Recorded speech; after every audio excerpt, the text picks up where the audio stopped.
VR news కు స్వాగతం. తెలంగాణను కుదిపేసిన ఫోక్సో కేసు మహిళా లోకాన్ని మనోవేదన గురి చేసింది.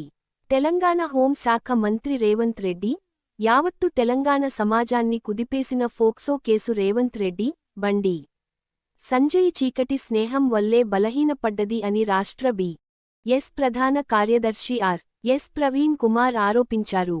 మాజీ మంత్రివర్యులు సింగిరెడ్డి నిరంజన్ రెడ్డితో కలసి వారి స్వగృహంలో మీడియా సమావేశం మాట్లాడారు. ఈరోజు తెలంగాణ సమాజాన్ని, దేశంలో సమాజాన్ని, మరి ముఖ్యంగా మహిళా లోకాన్ని అతలాకుతలం చేస్తున్న అత్యంత ముఖ్యమైన కేసు, తీవ్రమైన case POCSO case. Bandi Sanjay కుమారుడు బండి సాయి భగీరథ్ ప్రధాన నిందితుడిగా ఉన్న ఈ పోక్సో కేసులో బొల్లు గగురు పొడిచే విషయాలు మళ్ళీ తెలంగాణ సమాజం ముందు పెట్టడానికి మరి అడిగిందే తడవుగా తన క్యాంప్ ఆఫీస్నే మరి మీడియా సమావేశానికి పూర్తిగా మార్చి ఆశ్రయం ఇచ్చిన పెద్దలు, గౌరవనీయులు మరి మాజీ వ్యవసాయ శాఖ మంత్రులు శ్రీ సింగిరెడ్డి నిరంజన్ రెడ్డి గారికి, స్థానిక బీఆర్ఎస్ నాయకులందరికీ కూడా, మరి ముఖ్యంగా ఈరోజు భారీ సంఖ్యలో వచ్చిన మా మహిళా నాయకురాలందరికీ కూడా, మీడియా మిత్రులకు, మిగతా నాయకులకు అందరికీ కూడా మరొకసారి హృదయపూర్వక ధన్యవాదాలు తెలుపుతా ఉన్నా. సహాయ మంత్రి బండి సంజయ్ కుమార్ గారు నిన్న సాయంత్రం 6 గంటల ప్రాంతంలో వేలాది మంది హనుమాన్ భక్తులను ఉద్దేశించి ఆయన పెద్ద ఎత్తున స్పీచ్ కూడా ఇచ్చాడు. నాకు ఎవరైతే నాతో పెట్టుకుంటారో, నాతో కెలుకుతారో వాళ్ళ అంతు చూస్తాను అని చెప్పి బెదిరించాడు కూడా.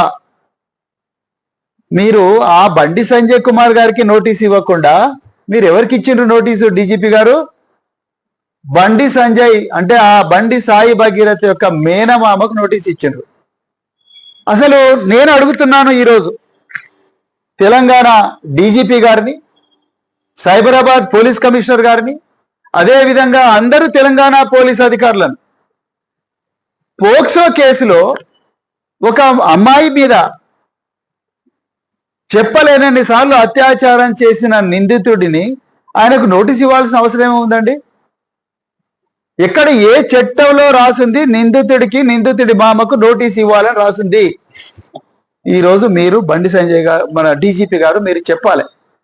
సొంత వాళ్ళ నాన్ననే నిన్న కరీంనగర్ మెయిన్ రోడ్డు మీద వేలాది మందిని ఉద్దేశించి ఆయన తెలంగాణ ప్రజలందరూ కూడా తెలవాలి. తెలంగాణలో ముఖ్యమంత్రి, హోంమంత్రి ఒక్కరే, ఆయన్నే యనుమల రేవంత్ రెడ్డి గారు. అంటే హోంమంత్రి కింద రేవంత్ రెడ్డి గారి కింద సమస్త పోలీసు యంత్రాంగం కూడా ఆయన కిందనే పనిచేస్తుంది. ఇది తెలంగాణ ప్రజలకు తెలవాలి. మన రాష్ట్రంలో సపరేట్ ముఖ్యమంత్రి ఎవరు, హోంమంత్రి ఎవరు లేరు. రేవంత్ రెడ్డి గారే హోంమంత్రి కూడా. అంటే రాష్ట్రంలో ఉండే డీజీపీ, ఇంటెలిజెన్స్ అధికారులు, అన్ని కమిషనరేట్లలో ఉండే అధికారులు అందరు కూడా వారికే రిపోర్ట్ చేస్తారు. ఈ తెలంగాణలోనే ఈ భారతదేశానికే హోంమంత్రి ఒక ఆయన, అంటే భారతదేశంలో హోంశాఖ ఉంటుంది, హోంశాఖ సహాయ మంత్రి మన తెలంగాణ నుంచే ఉన్నాడు, కరీంనగర్ నుంచి శ్రీ బండి సంజయ్ కుమార్ గారు. వారు బీజేపీ పార్టీకి చెందిన వాళ్ళు.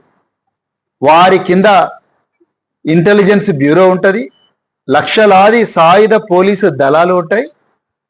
అదేవిధంగా ఈ భారతీయులు విదేశాలకు పోవాలంటే ఏ ఇమిగ్రేషన్ అయితే దాటాలో, ఎయిర్పోర్ట్లు కానీ, సీపోర్ట్లు కానీ, ఆ ఇమిగ్రేషన్ డిపార్ట్మెంట్ కూడా బండి సంజయ్ గారి కంట్రోల్లోనే ఉంటుంది అన్న విషయం కూడా తెలంగాణ ప్రజలకు తెలవాలి.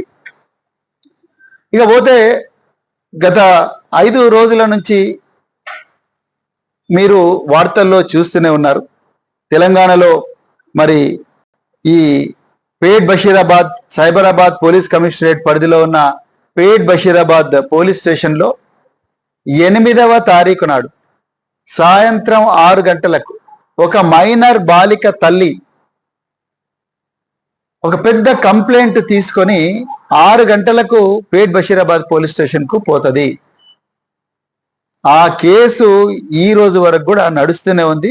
దాంట్లో బీఆర్ఎస్ పార్టీ మరియు ఎన్నో ప్రజాస్వామిక సంఘాలు చేస్తున్న వీరోచిత పోరాటం వల్ల ఆ కేసులో కొంత ఒక చెడ్డాకి మందవంత పురోగతి ఏదో కనిపించింది. అయితే ఈరోజు ప్రెస్ కాన్ఫరెన్స్ దాని గురించి కాదు, దాని గురించి నేను తర్వాత చెప్తాను, తర్వాత బండి సంజయ్ గారి గురించి కూడా చెప్తాను. కానీ ఇందులో ఈ వ్యవస్థ ఈ మైనర్ బాలికకు ఏ విధంగా అన్యాయం చేయాలి, ఈ మైనర్ బాలికను అత్యాచారం చేసిన నిందితుడు ఎవడైతే ఉన్నాడో ఆ నిందితుడు కేంద్ర హోంమంత్రి సొంత కొడుకైనప్పుడు ఈ వ్యవస్థ అంతా కూడా కేంద్ర హోంమంత్రి కొడుకుకే, అంటే అత్యాచారం చేసిన నిందితుడికే సపోర్ట్ చేసే విధంగా ఏ విధంగా వ్యవస్థ మారింది అన్న విషయం ఈరోజు ప్రజల ముందర పెట్టాల్సిన అవసరం ఉన్నది. దీని వెనక ఉండే కుట్ర కోణాన్ని కూడా బయట పెట్టాల్సిన అవసరం ఉన్నది. ఇకపోతే మనం దేశంలో 2012లో ఈ చిన్నారులు 18 సంవత్సరాల లోపల ఉన్న అమ్మాయిలైనా అబ్బాయిలైనా వాళ్ళ మీద లైంగిక అత్యాచారం జరిగితే వాళ్లకు తీవ్రమైన శిక్షలు పడాలని చెప్పేసి పోక్సో అనే ఒక కేసు వచ్చింది. ఈ పోక్సో ఇక్కడే ఉందండి, ఇదే protection of children from sexual offences act అని వచ్చింది. ఇది అత్యంత కఠినమైన చట్టం అండి పోక్సో. సో ఈ పోక్సో అనే చట్టం వచ్చింది. ఈ పోక్సో అనే చట్టం కిందనే ఈ బండి సంజయ్ గారి కేంద్ర హోంమంత్రి గారి అబ్బాయి మీద కేసు బుక్ అయింది. సో నిన్న పేట్ బషీరాబాద్ ఇన్స్పెక్టర్ గారు సిహెచ్ వంశీకృష్ణ అనే ఒక వ్యక్తికి, ఈయన ఈ మేనమామ అంట, ఎవరు ఈ బండి సంజయ్ గారి అబ్బాయి ఎవరైతే ఉన్నారో బండి సాయి భగీరథ్ వాళ్ళ మేనమామ, ఈయనకు ఒక నోటీస్ పంపించారు. చూడండి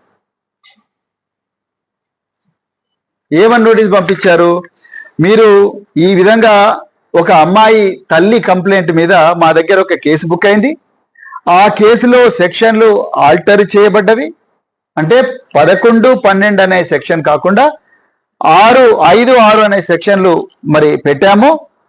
సో అందుకొరకు మీరు 2 గంటల లోపల, అంటే ఈ రోజు మధ్యాహ్నం 2 గంటల లోపల ఈ బండి సాయి భగీరథ్ ను మా పోలీస్ స్టేషన్ కు తీసుకొని రావాలి అని చెప్పి పేట్ బషీరాబాద్ పోలీసులు నోటీస్ ఇచ్చిండ్రు. ఎవరికి ఇచ్చిండ్రు? మేనమామకి ఇచ్చిండ్రు.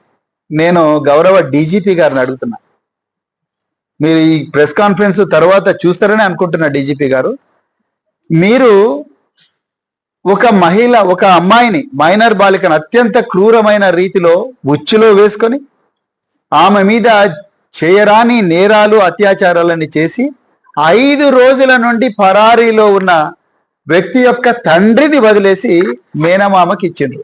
ఎందుకో తెలంగాణ ప్రజలకు చెప్పాలి. మీడియా మిత్రులకు, సోదరిమణులకు, పార్టీ సహచర నాయకులకు అందరికీ నమస్కారం.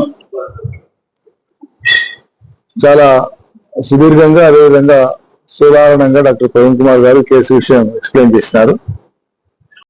అదేవిధంగా మా పార్టీ తరఫు నుంచి కూడా ఆయన ఒక రిటైర్డ్ అడిషనల్ డీజీగా తనకున్న అనుభవాన్ని జోడించి ఈ కేసును విశ్లేషించి గత 4-5 రోజులుగా చాలా సీరియస్ గా మాట్లాడుతూ ఉన్నారు.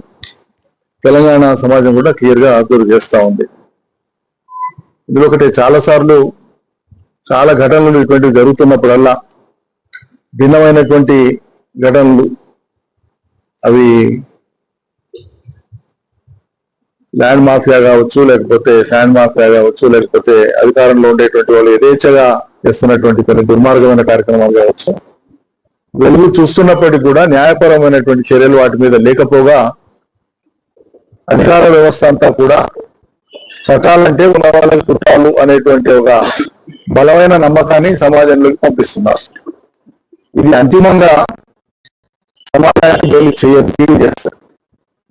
వ్యవస్థలను ఎంత పటిష్టంగా నడపగలిగితే దేశంలో ప్రజాస్వామ్యం అంత పటిష్టపడుతుంది. వ్యవస్థల్ని ఒకసారి బలహీనపరిస్తే అంతిమంగా సమాజమే బలహీనపడుతుంది. ఇది ప్రజలు కూడా గ్రహించాలి. ఏ సంఘటన జరిగినా సామాన్యుడికైనా సంపన్నుడికైనా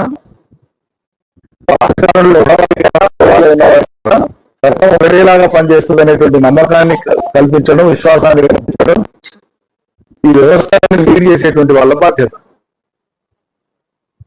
అఖిల భారత సర్వీస్ లో పాస్ అయ్యి వచ్చి ట్రైనింగ్ పొంది ప్రమాణాలు చేసి నిష్పక్షపాతంగా పనిచేస్తామని ప్రమాణాలు చేసి చట్టానికి రాజ్యాంగానికి లోబడి పనిచేస్తామని ప్రమాణం చేసి దానికి అనుగుణంగానే పనిచేస్తామని ప్రమాణం చేసి ఇలా స్థాయి లేని రాజకీయ నాయకుల యొక్క హుకుంలతో పనిచేసేటువంటి అధికార వర్గాన్ని చూస్తే సిగ్గు అనిపిస్తా ఉంది, బాధ అనిపిస్తా ఉంది. ఈ స్థితి మారాలంటే కోరుకుంటేనే జరగదు. ఖచ్చితంగా సమాజంలో ఒక చైతన్యం అనేటువంటిది పెరగాలి. ఈ కొత్త తరానికైనా మనం ఆ విలువలు నేర్పాల్సినటువంటి బాధ్యత మన మీద ఉంది, అందరి మీద ఉంది, అన్ని వర్గాల మీద ఉంది. మీడియా కూడా తన యొక్క చురుకైనటువంటి పాత్రను ఇటువంటి సందర్భాలలో పోషించడం ద్వారా గతంలో విస్మరించినటువంటి ప్రజా అంశాలు ఏమైనా ఉంటే వాళ్ళు నెమరేసుకున్నట్లు కూడా అవుతాయని చెప్పి నేను విజ్ఞప్తి చేస్తా ఉన్నా. మీడియా తనను తాను బలిపెట్టుకొని ఎవరినో కాపాడాల్సినటువంటి అవసరం లేదు. ఇదే ఘటన ఇతర ఏ రాజకీయ పార్టీలకు సంబంధించిన వాళ్ళైనా లేదా విపక్ష పార్టీలకు సంబంధించినటువంటి నేతలైనా వాళ్ళ కుటుంబాలైనా ఇవాళ ఏం చేసేది, ఆకాశం అంత ఎత్తుకు ఎగిరెగిరి దుమ్ము పోసేది మంది మీద. ప్రపంచంలోనే ఒక అద్భుతమైనటువంటి కాళేశ్వరం ప్రాజెక్టు కట్టి 3.5 ఏళ్ల కాలంలోనే 40 లక్షల ఎకరాలకు నీళ్లు ఇవ్వగలిగిన ప్రాజెక్టు కట్టి సాకారం చేసి ప్రజలకు ఫలితాలు ఇచ్చినటువంటి ప్రాజెక్టు మీద అభూత కల్పనలతో దుష్ప్రచారం చేసినటువంటి దాంట్లో మీడియా పాత్ర పోషిస్తుంది. దుష్టశక్తులు చేసినటువంటి దాంట్లో ఒక సెక్షన్ ఆఫ్ మీడియా పాత్ర పోషిస్తుంది. కానీ యథార్థాలు వాళ్ళ కళ్ళ ముందు ఉన్నప్పుడు మాత్రం వీటిని చూపడానికి కూడా సంకోచిస్తుంది. ఈ తేడాను అంటే మంచి చేసినటువంటి కేసీఆర్ సర్కార్ను విమర్శించడానికి అదుపు లేకుండా అసత్యాలు ప్రచారం చేయడానికి, దుర్మార్గాలు ప్రచారం చేయడానికి వెనకాడలేదు. ఇవాళ బహిరంగంగా అన్యాయం జరిగితే కూడా ఆ అన్యాయాన్ని అన్యాయాన్ని ప్రశ్నించేటువంటి స్థితిలో లేకుండా పోవడం అనేటువంటిది ఇలా రాజకీయ పార్టీలు అని చెప్పుకునే వాళ్ళు కానీ, పేమెంట్ పార్టీలు కానీ, రాజకీయ రొటాలీలు కానీ అందరి నోర్లు పడిపోయినాయి. మేధావులు అనుకునేటువంటి వాళ్ళు, స్వయం ప్రకటిత మేధావులు అనుకునేటువంటి వాళ్ళు అంగుష్ట మాతృలు అనేటువంటిది తమకు తాము రుజువు చేసుకున్నారు. ఇప్పటికైనా కొత్త తరం మేల్కోవాలని చెప్పి విజ్ఞప్తి చేస్తా ఉన్నా. అంతిమంగా దుర్మార్గాలు చేసిన వాళ్ళు, దుష్ప్రచారాలు చేసిన వాళ్ళు, అబద్ధాలు మాట్లాడిన వాళ్ళు, అధికారాన్ని జులుమును వాడుకున్నటువంటి వాళ్ళు తప్పకుండా వాళ్ళకు ప్రజలే గుణపాఠం చెప్తారు సందర్భం వచ్చినప్పుడు. జై తెలంగాణ. ఒక్క